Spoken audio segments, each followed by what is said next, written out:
Borderlands 4 is just a month away, and boy are we excited for this game. Now, there's a lot of information and details that are swirling out in the ether, so we figured that we would compile them for you guys and give you the insights and the scoops and the knowledge on everything that you need to go to hit vault hunting day one and be successful. Well, friends, without further ado, let's dive right in.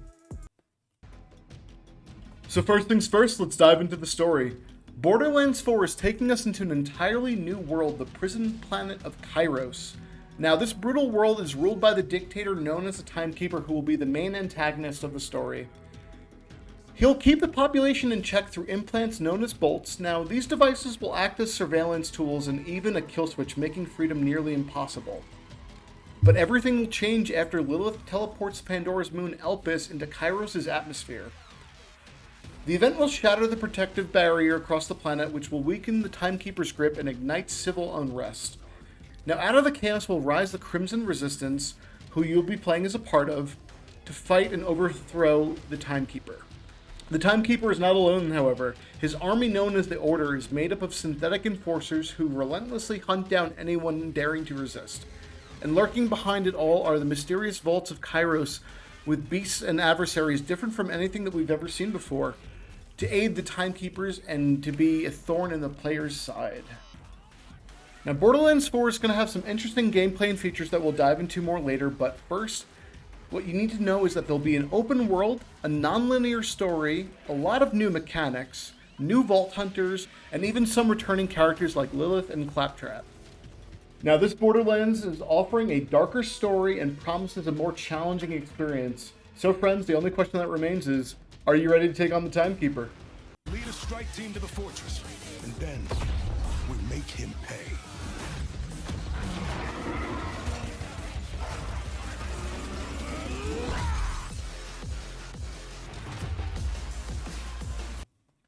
Now let's dive into the characters. First one up, we have Eamon the Forge Knight, a towering, cybernetically enhanced warrior who is literally able to forge weapons from his own body, with drones embedded in his spine and into his arm. Born into the cult that worshipped Vault Hunters, Eamon was the sole survivor when everything went horribly wrong.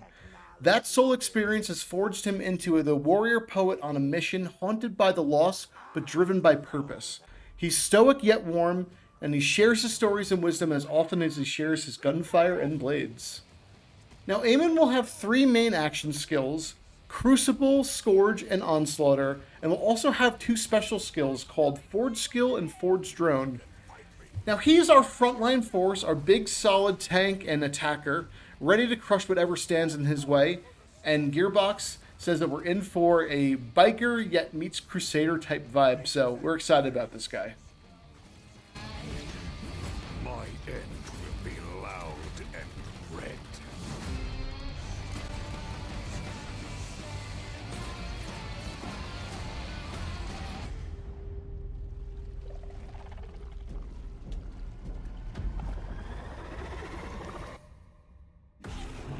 Just leave it to me.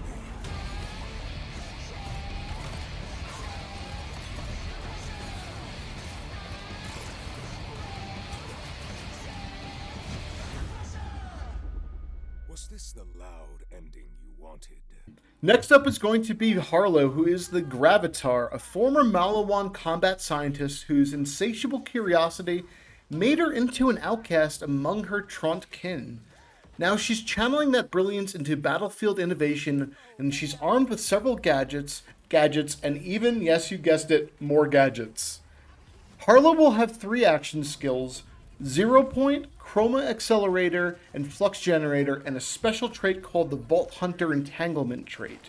Harlow is the brains of the team and sure to bring a lot of chaotic fun with her gadgets onto the battlefield. Science can't be fun. This is gonna take some cleanup. And I never fall. Stay right there.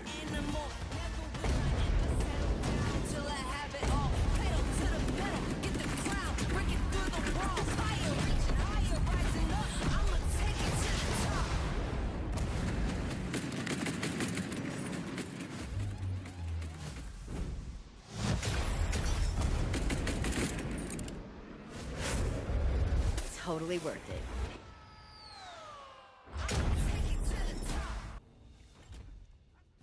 Now on to our next Vault Hunter. Meet Rafa the Exo-Soldier. Designed for agility and ranged combat, he's the most nimble of our Vault Hunters. Born into microgravity, his bone structure and musculature were altered so drastically that the rest of the universe became alien territory for him. He became hungry for escape, and he signed up with Tediador and was outfitted with an experimental exosuit allowing him to compensate for his altered bone mass. However, he discovered that the corporate hands that built him never planned to let him go. Now, Rafa comes with some interesting skills known as arc knives, which are dual energy blades that shift between the camera to third person, peacebreaker cannons, which are shoulder-mounted turrets on his exosuit, and the Adolphus Lance, which is a massive arm cannon. Now, Rafa, who's on the run, is living on borrowed time as well, as his exosuit's dead frame code ticks closer to failure. But while he's got it, he's making every second count.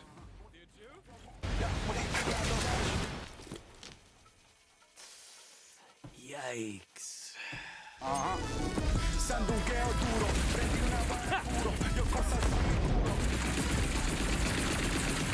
Here come the fireworks. Accept fate! You have selected Die in a Screaming Inferno. Adios. Now, last up is going to be Vex. Vex is our dark siren of Borderlands 4. Cynical, sarcastic, and quick-witted, she got her powers by accident in an event that she'll later ominously refer to as Purple Friday. But hey, she gained a magical purple cat and can summon minions now, so it was all worth it. Vex comes with some interesting abilities. The first one up is going to be Phase Covenant, Kinetic Damage and Lifesteal, and then also comes with Phase Familiar, which is the ability to summon your troubled purple cat. Other skills that she has, while not fully detailed for us yet, are going to be Dead Ringer and Incarnate, which allow her to transform and get an Eldritch Blast. So, I think she's definitely the most powerful of the Vault Hunters and offers a unique ability and skill set, so interested to see what she plays like.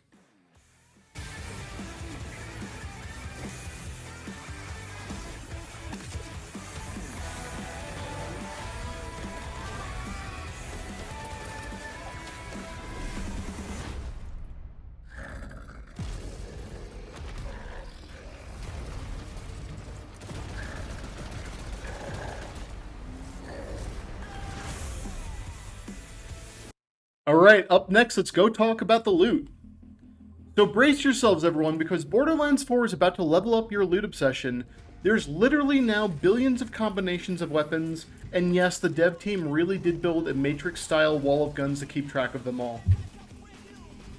Now, I know that sounds like an absolute crazy amount of weaponry to have, but as a loot fanatic myself, I'm pretty excited about that. So there's going to be actually 8 manufacturers of the weapons this time around, 3 brand new ones called the Order, Ripper, and Daedalus, plus also the 5 returning ones and classics like, of course, Jacobs and Maliwan. There's also going to be a new licensed part system, and this is where the mixing and matching gets really interesting and why there's so many combinations in this game. So you can mix and match parts from different manufacturers to create hybrid weapons. So imagine a Vladoff high mag capacity with torque explosive rounds, or Jacob's rifle with Maliwan underbarrel. It's limitless possibilities here, friends, and I'm super excited to see what type of min-maxing on our guns that we can do and get that high destructibility that we also love in Borderlands. So as for the weapons themselves, we'll actually get 4 weapon slots, with the 4th one unlocking at level 8. There's also going to be a shared ordnance slot for grenades and heavy weapons, with a cooldown base instead of ammo tied, which is a new interesting twist. There's also going to be something called the Rep Kit. Now, it's a healing item that confers buffs like cooldown reduction or damage boosts, and that'll be an interesting thing that we can play with for testing out different builds. And then last up is going to be the different enhancements that we get. There's going to be a new artifact-style gear that supports manufactured-specific bonuses, so ones that will be tied to Maliwan, ones that will be tied to Jacobs or like the Order or any of the new ones, and maybe we can mix and match artifacts. Don't know yet, but let's see if it happens in the drop. Okay, now let's talk about the loot drops themselves as well as the different rarities. So, We all know that legendary drops were hitting way too often and frequently in the previous installments of Borderlands, so I think that they have found a new balance to kind of sort that out to make it more impactful. So Gearbox has really dialed in the experience to make sure that when a legendary drops, it is more meaningful to you as a player rather than hitting you with 50 at once and just kind of cheapening the experience. So I'm definitely a fan of that. There's also going to be dedicated drops from bosses now. Bosses will still drop legendaries, but now each item in the boss's pool has its own drop chance. So you might get them both in one run, or you might just have to, roll the boss a couple of times to get the items that you need. There's also other ways of getting loot and drops throughout the world. So there's going to be world drops, a vendor item of the day, reward chests, golden chests via shift keys again, and Moxie's Encore machine for boss resets, all that offer different forms of loot, which I think is quite nice. And of course, all the different legendary and rarity tiers are returning to the game, so nothing new that we know just of yet. And to finish up our discussion about loot, we also have to get into the inventory management and special features. So the first one up is going to be a tagging system that allows us to label items as favorite, junk, or bank, or even custom for quick sorting and management, and I think that's a great quality of life feature.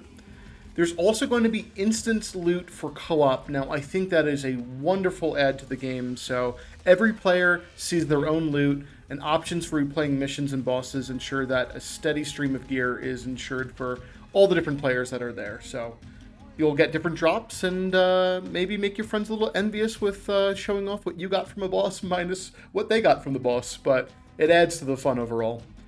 Now, there's also going to be a return of secret collectibles. There's going to be over 200 hidden collectibles, like Marcus Kincaid bobbleheads and sort like that, scattered across all of the world of Kairos. Most players likely won't find them all, but they can add an awesome depth to your exploration. And for those, achievement hounds that want to get a platinum in every game, well, you have your work kind of cut out for you in this one, so good luck. So the next section is something very interesting. I think one of the best features of the game is going to be now the inclusion of, once again, very large open world areas that are going to be seamless. So no loading in and out of different areas. Just fight, go collect loot, all that good stuff. But inside them are going to be an interesting event called a world event. Now, if you've played the games like Diablo, you understand what world events are, or some other like MMOs out there. But essentially, world events in Borderlands 4 are repeatable, in-the-moment challenges that appear across Kairos that you'll get updates and pings for when they're happening, and each one is an opportunity to jump into an emergent combat, claim rewards, and keep the action unpredictable. So that's going to be a lot of fun. Tackle it with friends, do it solo, but it's always going to give you a good challenge and a chance at some pretty good loot, so don't miss out on these. Now, these aren't going to be fixed quests. They're going to be dynamic, so it's not going to get stale and boring. You're just not going to memorize the attack patterns of the same boss over and over again and just loot the hell out of them. It's going to be dynamic and change. And it's going to shift based on your location, making the planet feel alive and responsive. So again, a great quality of life feature that's been added into the game. Okay, so what do we know about the world events themselves? Well, Gearbox actually broke down the several different missions and their mechanics. So let's take a look at the first one. First one is called Airship Wreck World Event. So in this one, we're going to be engaging with Order troops, disabling their shields, and boarding them through tractor beams. And then once inside, destroying everything that we can and taking on the enemies and stealing their cargo, the different loot, and going through secondary objectives, all while trying to avoid, being caught on fire by the ship's defensive protocols. There's also going to be a reward system that is tied to performance, so it's going to go from bronze all the way to platinum, and so the better that you do, the better reward of loot that you're going to get. And then at the end, there is a final fourth ship that may contain a coveted red chest. Now, this is going to be the rarest of the drops, but if you do really well, there is a good chance of you getting that really, really rare loot.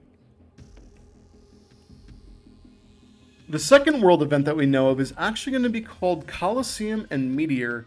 Now, these show up across the map, but the details are still under wraps. But we can imagine perhaps this is going to be a horde mode that is based off of waves for Colosseum, I would imagine. And then Meteor, that kind of sounds like, something crash lands onto the world, it triggers a spawn rate of enemies, and then followed up by a boss that comes in at the end. But again, we don't know what this is going to entail, so I'm only speculating over here. And of course, that's not it for world events. There's going to be a plethora of broader type world events for, you know, safe houses to unlock travel, silos and ancient crawlers to give you different loot. So speaking about exploration in this game, let's talk about traversal and vehicles. Now, forget the old school catch-a-ride system that, you know, we did all used to love, but it's been revamped this time around in Borderlands, making sure that traversal seems a bit more feasible in this giant world and less kind of arduous to get to your area, to get your car, to summon it. So now at any area in the world, you can go and summon your Digirunner, and you'll be able to hop in, traverse on the fly, no more waiting, no more backpacking or hunting for your spawn point. Just pop in a ride wherever you want and keep the mayhem flowing. So I think that's a great new feature. So next up, let's talk about the enemies that we'll be taking on in Borderlands. Now, there's been some change up to the different enemy modifiers in the area.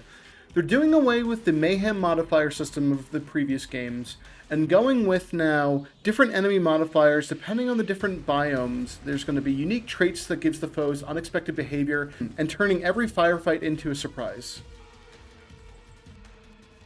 In Borderlands 4, we'll also be gaining a new companion to fight alongside of us and help us navigate the world. So it's going to be a little robot named Echo 4, your loyal doll companion robot.